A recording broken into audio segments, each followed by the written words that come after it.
Thank you for joining me for a devotional today. Let's just take a few moments to think about what's been going on around us. I have been blessed during this pandemic. Myself, my husband, and my boys, they have stayed healthy. My boys, who still live at home, and myself, we've been able to continue to work. My parents, who are elderly, they have what they need, and they have stayed virus free. I've had the time to help more in my local food pantry and not just serve on the board. I will say again that I have been blessed. But that's not been the case for everyone. Even if you have stayed healthy, you might be concerned about the health of your aging parents and taking care of them. You've been laid off from work, and even if it's temporary, and you can't get through to the unemployment to file a claim. You're worried about how to pay the rent or the electricity bill and how to buy food. And you don't know when you'll get back to work. This is a time of uncertainty. But one thing is certain, even when God doesn't seem to be around, He is. Maybe He is telling me and you to slow down and do something important like continue to find time to work at that local food pantry and make sure that I'm supporting my church in times of need, in times of the good as well as the times of need. Maybe life just needed to change for many, and this is His way of slowing us down to think about it. I don't know all the answers, but I was reading a devotional by Anne Graham Lotz, and I wanted to take just a few minutes to share what I got out of her lesson with you. The title of her devotion was, Is There a Blessing in the Coronavirus? She talks about how beautiful where we live this time of year. But just like last Monday morning, she talks about the storms that can roll in swiftly. This time reminded her of an Old Testament scene when the Israelite slaves had just been freed and they camped at the base of Mount Sinai. And then God was there to speak to Moses. In Exodus 19:9, the Lord said, I am going to come to you in a dense cloud so that the people will hear me speaking. Oh, the people, they were horrified, but Moses was there to encourage them not to be afraid.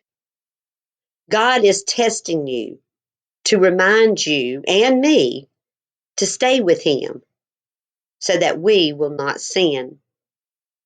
The glory of the Lord appeared in the dark clouds to Moses and the Israelites, and then Moses entered that dark cloud to hear God speaking to him. You may be experiencing a dark cloud now, or maybe even before this time of uncertainty.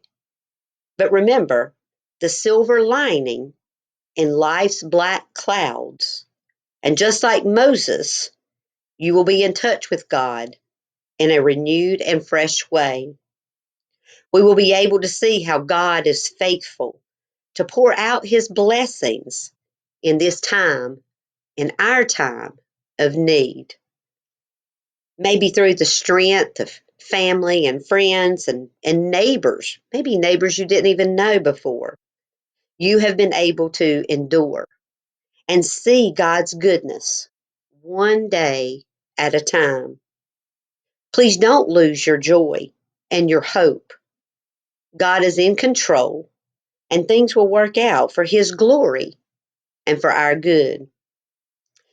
Anne reminded me of a very familiar verse from Psalms, chapter 23. As we walk through the valley of the shadow of death, you will fear no evil, for I am with you. Do not be dismayed, for I am your God. I will strengthen you and help you. I will uphold you with my righteous right hand.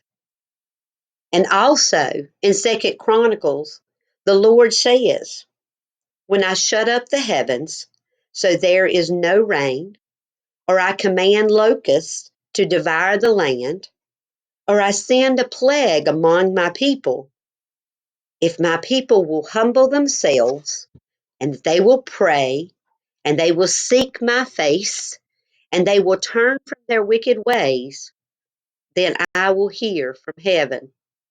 I will forgive their sin and I will heal their land. I needed to turn away from my busy life. I needed to get back to making God my center. I needed to trust in Him. I needed Him to remove my dark cloud because I couldn't do it by myself. Maybe this is what you need in your life too. Could our silver lining in the black cloud of this time be to look up and to let God? Could this be the spiritual revival that not only I needed, not only that you needed, but what our nation needed? I hope you have a blessed rest of your day, and God bless.